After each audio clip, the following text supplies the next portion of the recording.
Well, thanks for clicking, and most of all, thanks for teaching our medical students.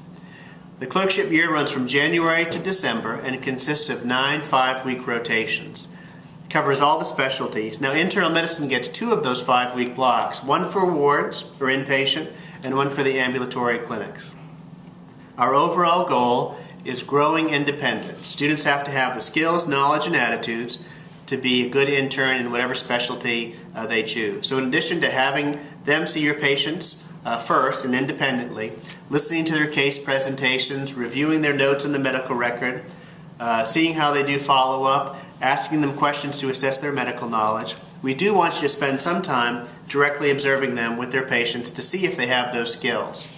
After doing so, a student might ask you to complete one of these yellow direct observation cards. Be as critical as you can because they just turn in the top portion with your signature to us, and they keep the comments for their own improvement. They have to do 3 of these every 5-week rotation.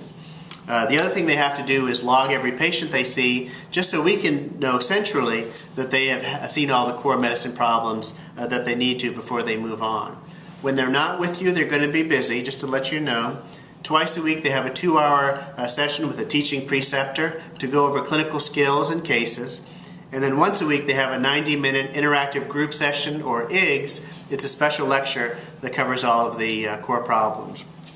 Briefly, I just wanted to mention one strategy for teaching is the 1-minute preceptor, and there are 5 steps. After seeing a patient, get a commitment from the student. What do you think is going on? Number 2 is probe them for supporting evidence. Why do you think that's the case? The third thing is to give them principles from that case that they can apply to other patients they're going to see during the rotation. And the remaining 2 is the feedback part. Give them positive feedback when you can, but more importantly, do on-the-spot correction for any errors. This feedback is critical. Give it in real time as much as you can, and certainly no later than the halfway point of your time together with the student. Every 2.5 weeks, so at the midpoint and final, we're going to also get your feedback. We have a clerkship evaluation form where you're going to fill out your opinion on the student, which is nice.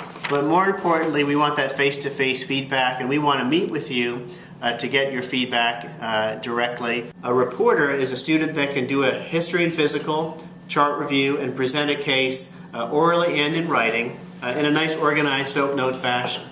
An interpreter is one who at least half the time can come up with a good, if not correct, but a good 3-item differential diagnosis.